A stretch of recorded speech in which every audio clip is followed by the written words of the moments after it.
The year is 2022 and the end is approaching. Fast and bulbous, some might say. Maybe all those signs that litter the empty highways in small-town America that proclaim Jesus is returning or the end is nigh have some truth to them. When I say the end, I'm not talking about the end of the world, but instead the period of time where fall gives way to winter and everyone scatters to make their favorite albums of the year list. Some say it's better than most commercial holidays. Now for me, I have a pretty big contender for my number one spot. There have been a plethora of releases this year from incredible artists of all genres, so I find it hard to throw an album in the number one spot without it changing. But this album might take that position. This is CJ from God Lived Here Once, and today I am discussing the new Alvvays album, Blue Rev. It's been 5 years since their sophomore album, Anti-Socialites, which was one of my favorites in 2017. When I first listened to Archie Marry Me back in 2014, I was instantly reminded of bands like Cocktail Twins and Lush, so I became a fan pretty quick. Anti-Socialites only solidified my love for the group. So, has the wait been worth it? I absolutely think so. This album is a beautiful example on how to make shoegaze interesting by mixing in some bright jangle pop guitars and synth pop ballads. It's definitely a darker record than their previous efforts in terms of production, and the thick, fuzzy guitars stand out more on this album. The change in the lineup also helps spruce up the new rhythm section to keep things interesting. The drumming is consistently tight throughout this album, while the bass playing grooves and shimmers right under the surface of the reverb-drenched glide guitars that greet us on the opening of Pharmacist. Molly's lyrics tell a story about running into his sister of an ex and having that really uncomfortable interaction at the drugstore. The production on the vocals is warm and nostalgic, which helps give more depth to her vocal delivery. I love the noisy guitar solo at the end. It definitely gives me some Yola Tango vibes. I just wish it could have been longer instead of ending abruptly, but it makes it more impactful with it being shorter. Easy on Your Own is one of the best noisy power pop songs released this year. It's blissful, powerful, and the guitars are drenched in this feedback with the syrupy lead coming in and out.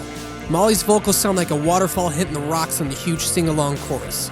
The song wraps up perfectly with the screeching feedback fading out and given into the final moments of the distorted guitar. Tom Verlaine, which I believe is named after the legendary frontman of Television, has some of the thickest sounding guitars on this record, especially in the last half of this track. It ends nicely with the acoustic guitars fading out. The chorus is huge and warm. Alec O'Hanley is a force to be reckoned with when it comes to writing great guitar hooks and melodies. Now with tracks like After the Earthquake and Press, the shoegaze glide guitars turn more jangly and bright. I hear a lot of Johnny Marr influence on the opening of After the Earthquake, especially the chord structures and strumming patterns. The fuzzed out lead sounds so nice while the clean melodies frolic under. The drumming picks up speed and adds so much more space to this already atmospheric song. I actually had to make sure Press wasn't a cover of a Smith song. The guitars, even the vocal melodies, sound like something off of The Queen is Dead. Just close your eyes as the song plays and you can see Morrissey singing this while dancing with flowers in his mouth. I think this song could have been heightened more if the bass was more bubbly and upfront, but it serves well at holding down the groove. The production on Many Mirrors is so bright and clean, it definitely gives a lot of space for the guitars and synths to do their thing. Another great guitar solo on here. I wish this one could have been a bit longer and kind of hung out because it really showcases Alec's skills as a guitar player. So that's one slight critique of this album. It's not a big one, but personally I love hearing guitar solos, so yeah. I think Tile by Tile and Velveteen are great examples of Molly's vocal range and puts her as one of the best vocalists in this genre. Her high notes are just incredible on these tracks. Especially doing this while playing rhythm, it's not an easy thing to do. The instrumentation Tile by Tile allows it to be in the forefront and creates a nice lush foundation for her to sing over. Also love the effects and production at the beginning. The icy synth melody that explodes after the line, "I shouldn't have ever been calling it love," sounds like something you might hear in a Stereolab song. I also hear a lot of The Cure on Velveteen, primarily in the chorus with the bright synth melody under Molly's vocals. Maybe something like Plain Song off of Disintegration. She's also incredibly skilled at writing lyrics that cut deep. The way she hits the high notes towards the end when she sings, "I know that it can't be me, who is she?" It's one of the most emotional roller coaster ballads on this record. It's also just an amazing song all around. Pomeranian Spinster brings us back to the faster, noisier side of this album. A lot of weird sounds coming in and out. The song gets a little muddy around the midpoint mark, but overall I still enjoy it. The playful organ gives an interesting lead into the fuzzed out guitar that carries the song from start to finish. The guitar tones are one of the biggest highlights of this album. Belinda Says is your classic shoegaze sound, and goddamn does it sound thick and full. Another song with some beautiful vocal melodies and lyrics about moving into the country to have a baby and wait tables. They know how to write catchy choruses that stick around long after the song finishes. Glide guitar and guitar solos are two of the best mixes I think you can come up with. I mean, honestly, shoegaze, guitar solos, get out of here. It's the best thing ever. I think some of the shorter songs, like Very Online Guy, kind of come off as a filler, but in a good way.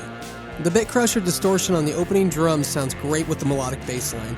The song has an abstract flow to it that makes it very unique with the delayed vocals in the background being played with.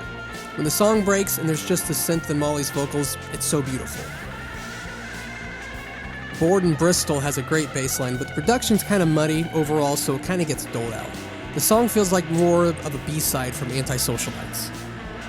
Lottery Noises is a sweet noise pop tune. We get some more of that dreamy chorus lead guitar making noise under the rest of the band. It really adds more atmosphere and texture to the feeling of the song. Fourth Figure is a dreary, minimalist closing track that features more iconic, sad lyrics from Molly. It's pretty, and I think it's a proper ending to this album, a good come-down track. So yeah, I am loving this new Alvvays album. The heavier, thick guitars are a great addition to their sound and truly seal the deal for me. It's emotional, it's dreamy, and just an overall pleasant experience listening to this. It's a great fall album as well. Hopefully you enjoyed it, and if not, tell me why you didn't in the comment section below. We also have a podcast on Spotify where we discuss classic albums from bands like the Pixies, the Feelies, the Velvet Underground, and Thinking Fellows Union Local 282. I'll drop the link for that under the video. Thanks for listening, and make sure to go buy this album from your local record store. And go buy some merch from them. And see them live if they're playing in a city near you. There's something